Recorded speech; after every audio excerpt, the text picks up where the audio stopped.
Welcome everyone to another video. Today I'm going to be talking about Aniphobia. Aniphobia is a Roblox game that is basically a zombie game, but the zombies are anime characters. And let me tell you, this game is an experience.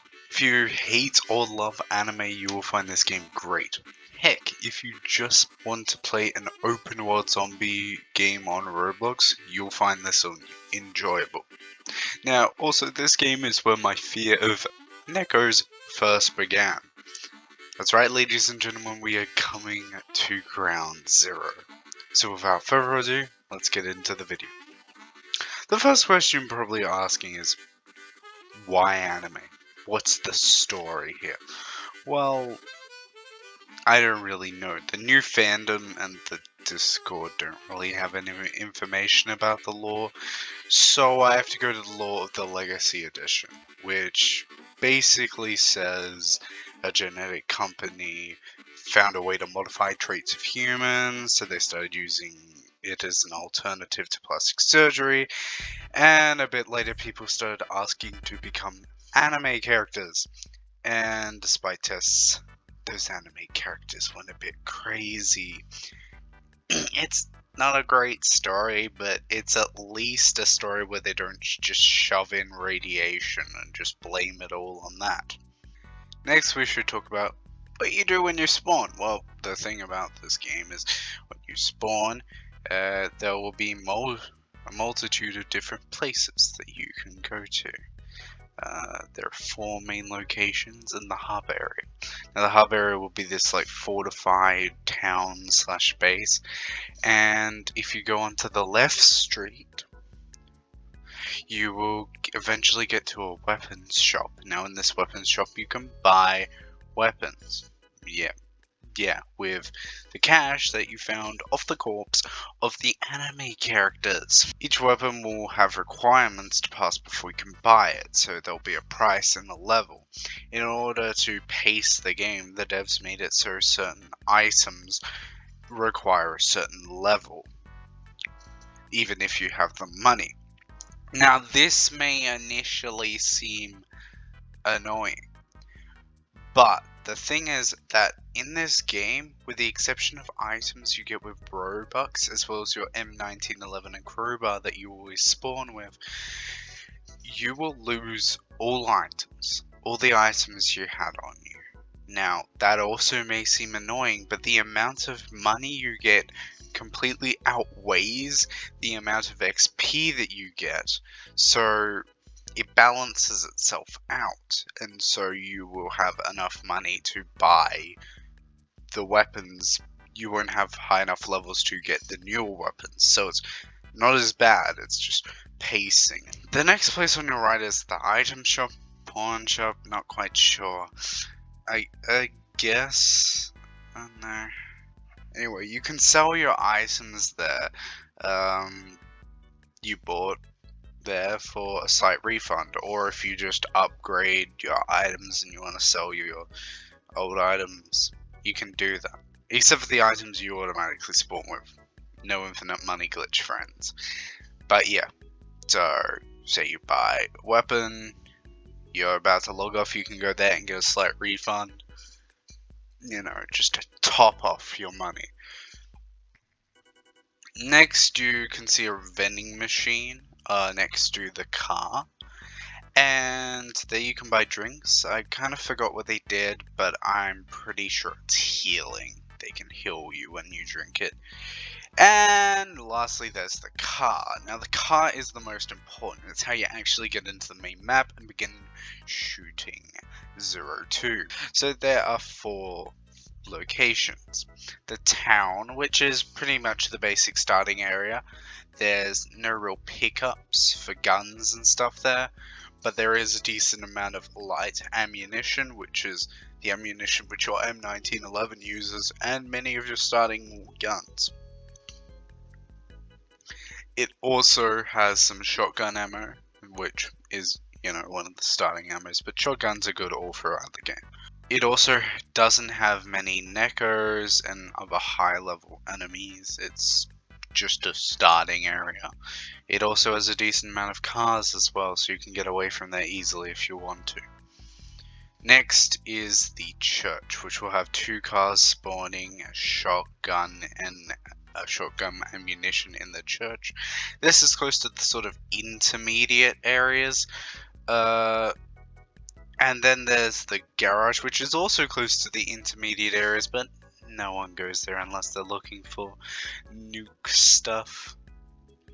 And finally there's the farm, which is close to the difficult areas. There's a shotgun there, saw, some cars. Yeah. At each of these areas, of course, there are various items, as well as ammo you can pick up. Now, the clear good part of this game is how big its open world is. Its open world is actually pretty big for a Roblox game. I would say in the time it takes to cross it, definitely bigger than games like Wild West, Westbound, probably even Jailbreak. It is a big map. And unlike a lot of maps which make a rectangle-like map, but having the rectangle facing vertically, this one actually has the rectangle facing horizontally. It's a horizontal map, which you do actually notice, I think. Anyway, so other than the areas I just mentioned, there is Town 2, I think it is. I'll show a map of the thing. Town 2, which is the intermediate area I was talking about. Also, Redwood's a bit of an intermediate area. Both of these have decent rewards and decent risks, basically.